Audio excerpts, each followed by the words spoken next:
Bug Fables should not be ignored. But what is Bug Fables?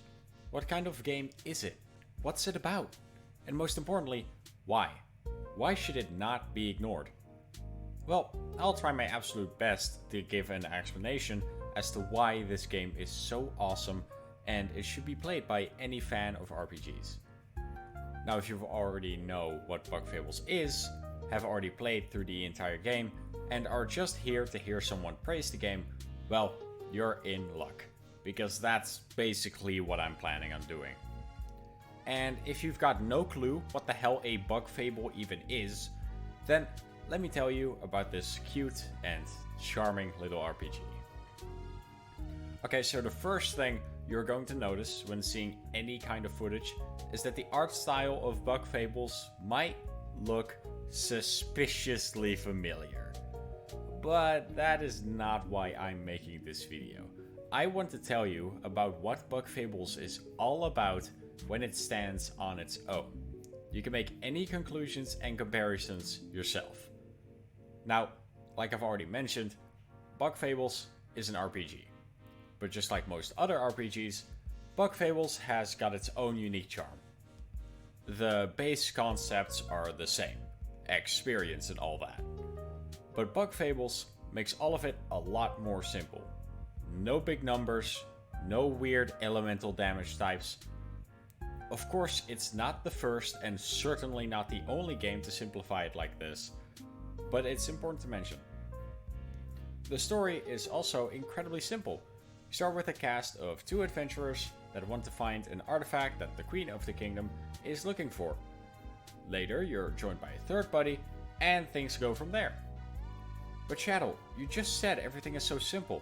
Why should the game not be ignored as just an average and standard RPG? Well, like I said, the game is incredibly charming, and that's just the start. It has multiple side stories on top of the main thing of adventuring, and it all goes surprisingly deep. Like, at one point, there's a literal existential crisis involved. It's insane. You do not see it coming. The main story also goes into literal horror territory at the end, so if the simplicity turns you off, maybe all of that horror and stuff will interest you. It is also my main point as to why Bug Fables should not be ignored. Not for the gameplay primarily, but for the genuinely likable world and characters. We'll get into the characters later though. Let's first start off with why the gameplay is so interesting. First off, the cast of 3 bugs is all you get. No partners that are suddenly not relevant anymore after the chapter ends, but this also affects the gameplay. Each bug has their own specialties and abilities, but these abilities need to be used correctly, and that's where a lot of the gameplay comes in. Yes, choosing what ability to use and when is important. That's the case for all RPGs. But in Bug Fables, positioning is also mighty important. Most RPGs have a single row of usually 4 people, and their speed affects the turn order. Bug Fables does have a turn order, but no set position for your little bug friends, because moving your party around has bonuses. The bug in the front does more damage, but is likely to get hit, while the bug in the back will get hit less frequently. Deciding where you put your bugs can drastically change the fight. If your opponent has high defense, the front position will be incredibly useful and will need to be used correctly. Turn relay is also an option. This allows you to give up a party member's turn in exchange for giving another party member a second turn. This is useful for flying enemies and the like because certain party members have their own specialties. Turn relay does lower your attack though, but it gives another layer to the strategy. And if you want to change up your playstyle more than your usual abilities, you've also got badges to vary it even more and make actual builds, like the extremely OP poison build. That's gonna be it for the gameplay section though. Now it's time for the most important part. All of the bugs you'll meet. Leaf, Kabu, and V will be your main party of bugs, and you'll spend most of your time with them. Everybody that plays the game will have their own personal favorite.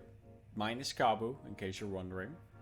Kabu is protective of others and will do his absolute best not to break the law. V, however, will break the law whenever possible, at least if money is involved. Leaf doesn't give a shit, honestly. He is sarcastic as hell and really seems bored all the time. This isn't all these bugs are about. They go deeper, but that would get spoilery, and I don't want to spoil this amazing game to anyone. That includes the side quests. I'm not gonna go into them deeply, but there are a lot of side quests involving side characters. These include fetching some items, cooking something specific, or even the occasional secret boss. But the main cast of bugs have their own side quests too, and these really flesh out the characters. Kabu has his moment in the main story though, but even he gets his time in the spotlight with a personal quest. So that's where I'll keep it for the main bugs. But the side characters are all awesome as well. My favorite being Zasp and Mothva, just because I really like the concept of a rival team trying to do the same thing you're doing. The different bugs you'll meet don't appear nearly as often as the main cast, and they will mostly be fleshed out in the main story, except for, of course, the regular townspeople. Those are just for side quests and all that. Except for the boy. So yeah, that's Bug Fables. It's really hard to convince somebody that it's not just an average RPG without getting into spoilers, because that's where all the interesting stuff happens. Which means you're just gonna have to trust me when I say the game gets really interesting.